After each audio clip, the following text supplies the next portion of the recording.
Here we go again on another works trip, this time flying from Newcastle Airport in the UK all the way to Port Moresby in Papua New Guinea in the South Pacific via a stop in Dubai and Brisbane, Australia. I said goodbye to the dog and the Emirates complimentary chauffeur service picked me up, took me straight to the airport, and I was there in about 1 hour. Straight through security as I only carry hand luggage and I was already checked in. Quick walk through duty free, and within about 10 minutes of getting out of the car I was sat down in the Emirates Aspire business class lounge where I saw my taxi arrive, which was a Boeing 777-300. Sat down, had a few beers, then it was time to board. Quick walk through the corridors, final passport check, and we were on board ready to go, slightly ahead of schedule. Short taxi, take off straight out of Newcastle. And as always, I'm always fixated to the window as I'm absolutely obsessed with the climb out on every flight I do.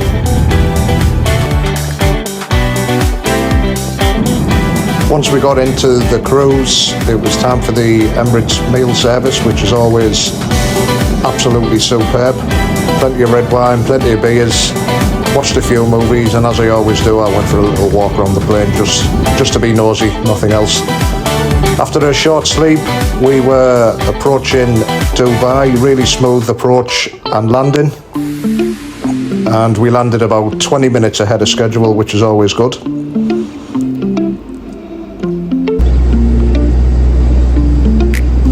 Quick bus ride from the aircraft to the terminal, a quick dash through the airport, and I was soon in a taxi on my way to a bar I normally go to at the Le Méridien Hotel. Couple of beers, watched some live music, and then went to crash in the hotel as I had an early flight the next morning.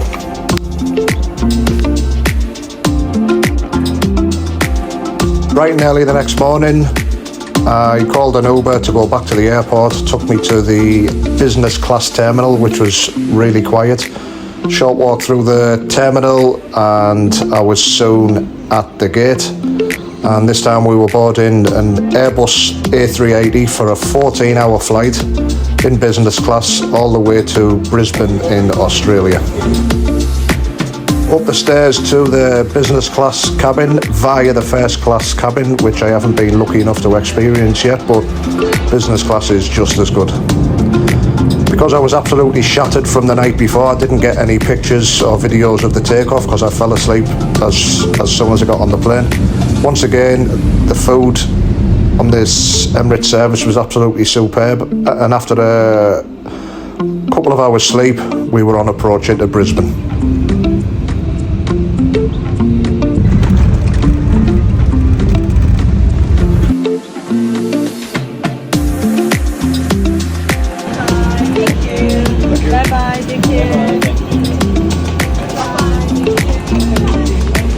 We arrived into Brisbane in Australia early morning, and as I always do, I was fascinated by the size of those engines and that wing. Quick walk through the airport to find the Qantas lounge, who I was flying with next. Quick shower, sat down with some breakfast and caught up on some work emails.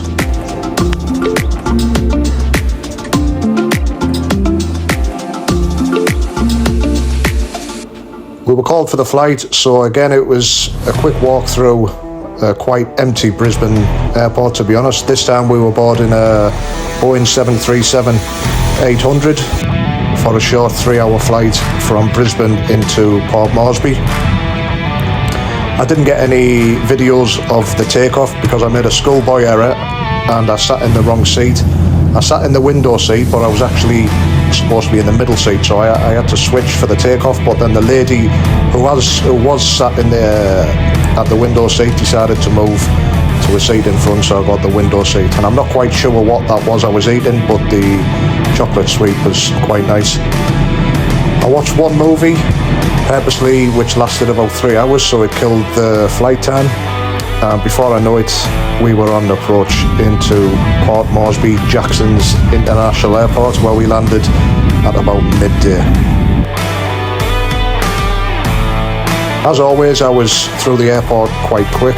I've got quite good at playing the game of getting through the airport quick, and a car was waiting for me, picked me up and took me to the Grand Papua Hotel where I spent the night. I didn't really go out and do anything on the night because I was so tired. So I had a good sleep, and the next morning I was on the road again back to the airport to board this Beechcraft King Air 200 operated by Tropic Air, and we were going to take a short flight which lasts about 1 hour up to the Puari jungle, which is northwest of Port Moresby. Normally takes about 1 hour.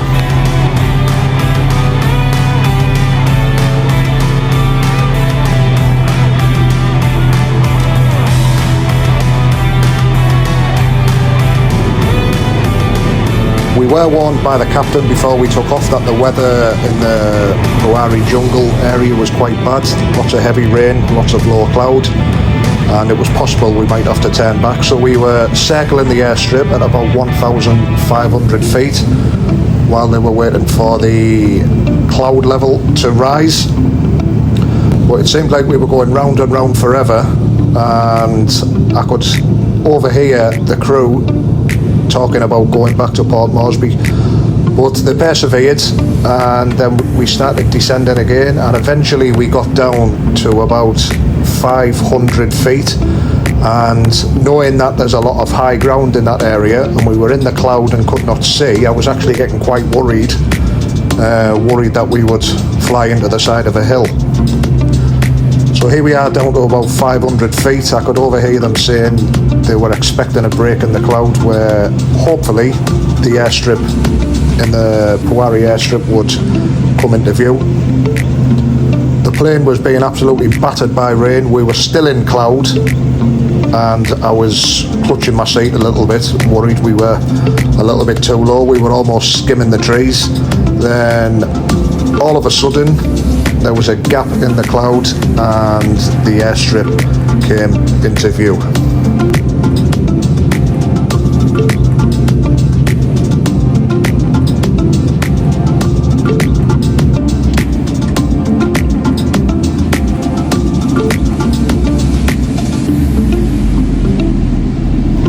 Once we came out of the cloud, the approach and landing into the Puari airstrip was pretty smooth.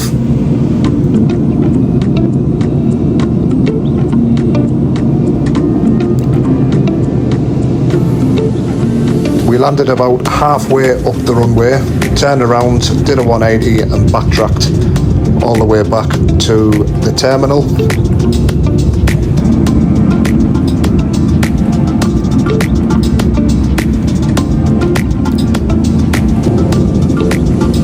We disembarked the aircraft and proceeded to the waiting area, where I was quite surprised. We don't normally get this lucky in between seeing this interesting insect, and I was quite surprised that there was this beautiful Airbus H145 helicopter waiting for us, because apparently the boat which we normally take up the river to the logistic base was not available.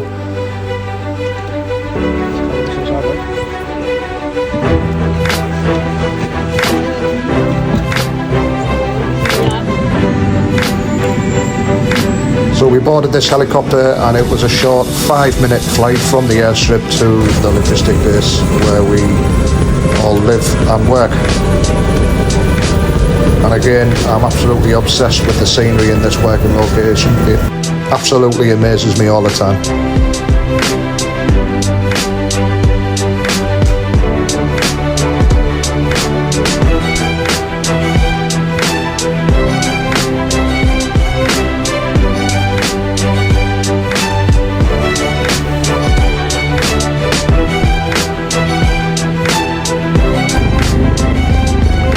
So that's the site we work on. There's a lot of construction going on as part of the liquefied natural gas project, which we are currently working on.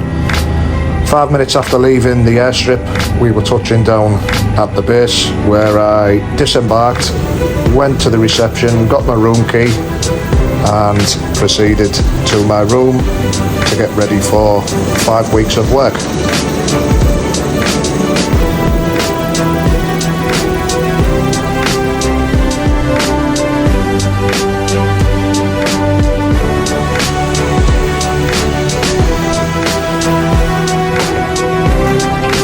So here's my room. It has everything you need, very basic, but as long as it's got a shower and it's clean and there's no bugs, I'm happy. And then a couple of days after I got settled in and got over the jet lag, we got cracking with work. Plenty of helicopter flights during this trip, which always amazes me. I'm absolutely fascinated with flying, as you can guess. And I was lucky enough to sit next to the pilot in the cockpit in this working rotation, and I was just basically felt I was living the dream. And here's a couple of videos of what we've done in the last 5 weeks.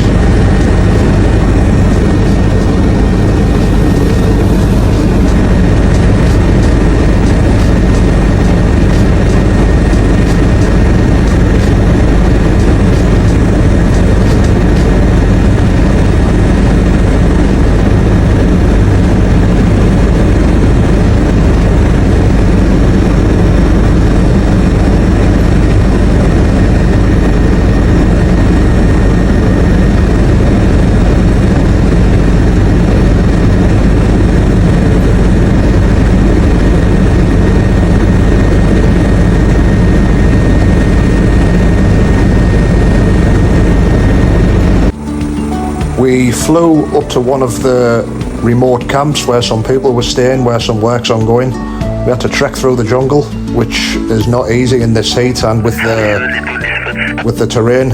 And as we were walking, we got attacked by some wasps and I got stung on the ear 3 or 4 times. I was absolutely drenched in sweat, and shortly after it was time to go back to the base.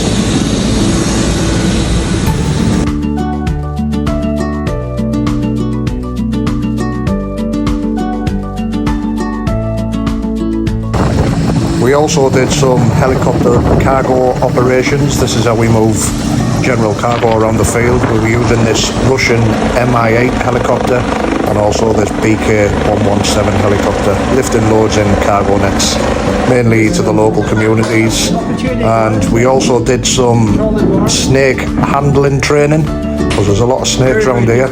We were handling live snakes.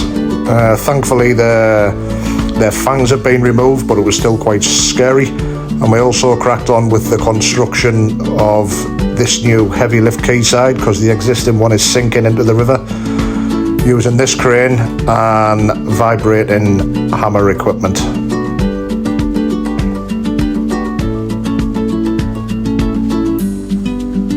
And that's about it. Thanks for watching.